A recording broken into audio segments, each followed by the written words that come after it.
আর NEET বিতর্কের মাঝেই অপসারিত এনটিএর ডিজি সুবোধ কুমার সিং। সুবোধ কুমারকে অপসারণের সিদ্ধান্ত কেন্দ্রের। এনটিএর নতুন ডিজি হলেন প্রদীপ সিং খরোলা। সুবোধ কুমারকে পাঠানো হলো কম্পালসারি ওয়েটিং এ। অত্যন্ত গুরুত্বপূর্ণ খবর, গতকাল যা রিপাবলিক বাংলা ব্রেক করে, নিট বিতর্কের মাঝেই অপসারিত এনটিএর ডিজি সুবোধ কুমার সিং। সুবোধ কুমারকে পাঠানো হলো কম্পালসারি ওয়েটিং এ। সুবোধ কুমারকে অপসারণের সিদ্ধান্ত কেন্দ্রের। এনটিএর নতুন ডিজি হলেন প্রদীপ সিং খরোলা।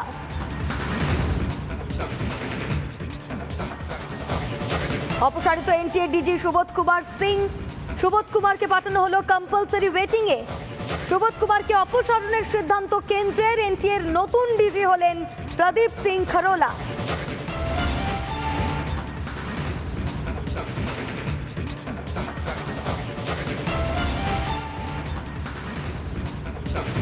গতকাল এই খবর ব্রেক করে রিপাবলিক বাংলা। নিট বিতর্কের মাঝে অপসারিত এনটিএর ডিজি সুবোধ কুমার সিং। সুবোধ কুমারকে অপসারণের সিদ্ধান্ত কেন্দ্রের।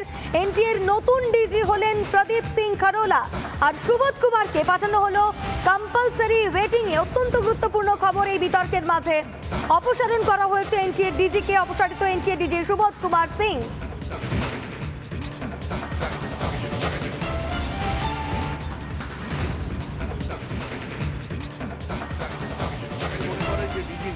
ওই পদে রেখে দিয়ে তারপরে যদি তদন্ত চালিয়ে দেওয়া হতো, সেই তদন্তের গতিমুখ পরিবর্তিত হতো না। পশ্চিমবঙ্গের যিনি এডুকেশন সেক্রেটারি ছিলেন তাকে রেখে দিয়ে যেভাবে তদন্ত চলেছিল, তাহলে কি পেয়েছেন? অবশ্য তিনি গোপন জবানবন্দিতে কি বলে এসেছেন ভেতরে, সেটা তো আমাদের জানা সম্ভব নয়। একদিকে একটা সরকার দুর্নীতিকে বা বিচ্যুতিকে আটকানোর জন্য সরাসরি সিবিআই তদন্তের নির্দেশ দিচ্ছে, সরকার কঠোর পদক্ষেপ নিচ্ছে, কঠোর আইন প্রণয়ন করেছে। আর অন্যদিকে চোরেদের বাঁচাতে, দুর্নীতির বিরুদ্ধে তদন্ত বন্ধ করতে মানুষের দেওয়া ট্যাক্সের টাকা নিয়ে রাজ্য সরকার আজকে দিল্লি যাচ্ছে। তফাৎ এটাই। পরিবর্তন যেটা রুটিন হওয়ার সেটাই হয়েছে। সেই কারণে আমি মনে করি এর মধ্যে কোনো রাজনৈতিক খোঁজার কোনো কারণ নেই। একদম সঠিক কাজ হয়েছে। যেখানেই দুর্নীতির গন্ধ পাওয়া যাচ্ছে সেখানে কেন্দ্রীয় সরকার কঠোর হস্তে তা দমন করার চেষ্টা করছে। নিট বিতর্কের মাঝে অপসারিত এনটিএর ডিজি সুবোধ কুমার সিং। সুবোধ কুমারকে অপসারণের সিদ্ধান্ত কেন্দ্রের। এনটিএর নতুন ডিজি হলেন প্রদীপ সিং খরোলা। সুবোধ কুমারকে পাঠানো হলো কম্পালসারি ওয়েটিং এ। অত্যন্ত গুরুত্বপূর্ণ খবর। নিট নিয়ে যে বিতর্কে তোলপাড় হয়েছে গোটা দেশ, এবং সেই বিতর্কের মাঝেই অপসারিত এনটিএর ডিজি সুবোধ কুমার সিং। সুবোধ কুমারকে অপসারণের সিদ্ধান্ত কেন্দ্রের। এনটিএর নতুন ডিজি হলেন প্রদীপ সিং খরোলা। সুবোধ কুমারকে পাঠানো হলো কম্পালসারি ওয়েটিং এ।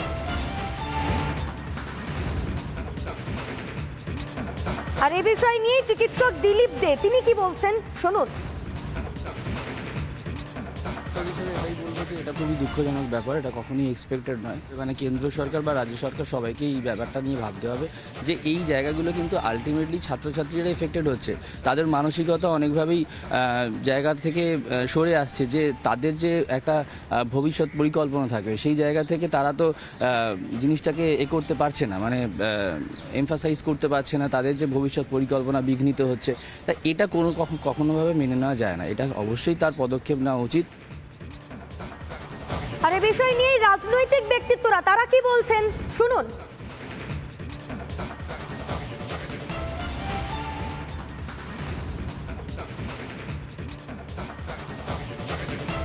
দেখুন, যেখানে আমরা কোনো ধরনের করাপশনের বিন্দুমাত্র গন্ধ পাচ্ছি বা কিছু পাচ্ছি, আমরা সেক্ষেত্রে উপযুক্ত ব্যবস্থা নিচ্ছি।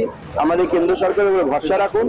আমরা এই পরীক্ষা পদ্ধতি, যেটা বহু বছর ধরে এই প্রশ্নপত্র লিক হওয়া একটা ব্যাধিতে পরিণত হয়েছে, সেটাকে রোখার জন্য যা যা করার করব।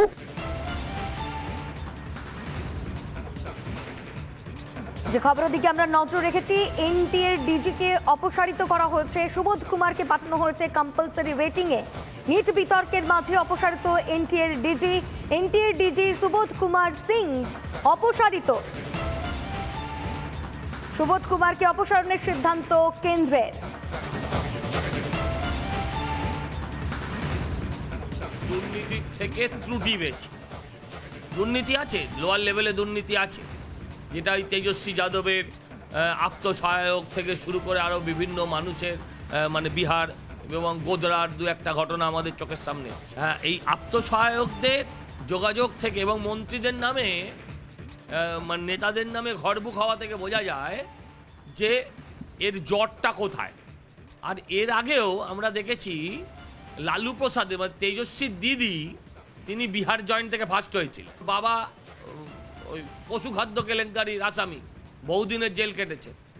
ওদের পরিবারটার সাথে এই ধরনের ঘোটালার দীর্ঘদিনের যোগাযোগ। এখন বিহারে ওরা অর্গানাইজ করেছে, আর কোন কোন রাজ্যে কারা কারা অর্গানাইজ করেছে সেটা সিবিআই খুঁজে দেখবে, অন্যান্য তদন্তকারী এজেন্সি পরবর্তীকালে খুঁজে দেখবে। আমার কথা হচ্ছে যারাই যুক্ত তার বিরুদ্ধে ব্যবস্থা নেওয়া হোক, কিন্তু আরও আগে ব্যবস্থা নেওয়া হোক। যে যিনি দায়িত্বপ্রাপ্ত ছিলেন তাকে কেন, তাকে যদি বলা হয় দরজার সামনে দাঁড় করিয়ে রেখে যে তুমি জবাব দাও, পাবলিকের সামনে প্রশ্নটা আসবে। দুর্নীতি তারা করিয়েছে। ওই যে বললাম, যে প্রশ্ন করতে পারে হনুমানের ল্যাজ কত, মানে আমি উদাহরণ দিচ্ছি, তাকে কেন কাঠগড়ায় দাঁড় করানো হবে না? তার সঙ্গে ইতিহাস, বিজ্ঞান, ভূগোল কার কি সম্পর্ক আছে? মানুষকে ক্রমশ তুমি অপবিজ্ঞানের ভেতর ঠেলে দিচ্ছ।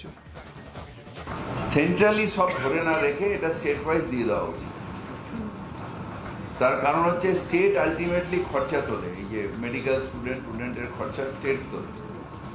এবং আমার মনে হয় যেটা যে স্টেটের ছাত্রছাত্রীদের বেশি চান্স পাওয়া উচিত, তাতে স্টেটের মানুষেরও উপকার হবে, আর এই করাপশনটাও বন্ধ হয়ে যাবে। স্টেট ওয়াইজ করা উচিত।